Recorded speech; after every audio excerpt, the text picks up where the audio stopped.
First time నేనైతే curry puff try చేశా అండి. పిల్లలైతే ఇంట్లో ఉంటే స్నాక్స్ అని గొడవ చేస్తున్నారు.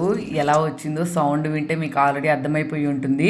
ఒక మిక్సింగ్ బౌల్ తీసుకొని ఇందులోకి 3 కప్పుల మైదా పిండి, టేస్ట్ సరిపడినంత సాల్ట్, 2 టేబుల్ స్పూన్ల వరకు బటర్ అయితే వేసుకొని ఒకసారి కలిపేసుకొని మొత్తం వాటర్ వేసుకొని చపాతీ డో ఎలా అయితే కలుపుకుంటాం అలాగా స్మూత్ గా ఇలా నేను చూపిస్తున్నట్టు మద్దన చేసుకుంటా రౌండ్ గా చేసుకొని అయితే గిన్నెలో పెట్టుకొని పిండి ఎండిపోకుండా అయితే పైన తడిగుడ్డ కప్పుకొని పక్కన పెట్టేసుకోవాలి.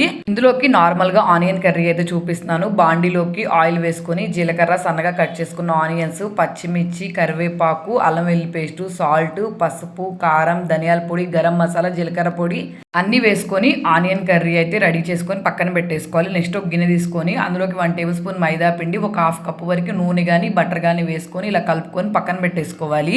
మనం మైదా పిండి అయితే కలుపుకొని ఉంచుకున్నాం కదా, వాటన్నిటిని చపాతీలాగా అయితే చేసుకొని ఒక్కొక్క చపాతీని అయితే నేను చూపిస్తున్నట్టు పైన మనం ముందుగా కలుపుకున్న నూనెను మైదా పిండి మిశ్రమం అలాగే పైన కొంచెం మైదా పిండి చల్లుకొని ఇలా ఒకదాని మీద ఒకటి పెట్టుకొని అన్నిటిని ఇలా కలిపి చపాతీలాగా అయితే రౌండ్గా చేసుకోవాలి. రౌండ్గా చేసుకున్న తర్వాత మనం స్క్వేర్ షేప్లో అయితే కట్ చేసుకోవాలి. కట్ చేసుకున్న వీటిలో అయితే మనం ముందుగా ఆనియన్స్ ని ఫ్రై చేసుకున్నాం కదా, కుదిరితే ఉడికించిన కోడిగుడ్డు కూడా పెట్టేసుకోవచ్చు. ఇవన్నీ ఇలా చేసుకున్న తర్వాత లోపల ఆనియన్ స్టఫింగ్ బయటికి ఏమీ రాకుండా కొంచెం వాటర్ రాసుకుంటా క్లోజ్ చేసుకోవాలి. నేనైతే 2 షేపుల్లో చేసుకున్నాను. ఇవన్నీ ఒకసారి చేసేసుకొని ప్లేట్లో పెట్టేసుకొని ఆయిల్ అయితే హీట్ చేసుకోవాలి. ఆయిల్ హీట్ అయిన తర్వాత అయితే వీటన్నిటిని లో ఫ్లేమ్లో కొంచెం బాగా ఫ్రై చేసుకున్నాం అనుకోండి, ఈజీగా కర్రీ పఫ్ అయితే రెడీ అయిపోతుంది.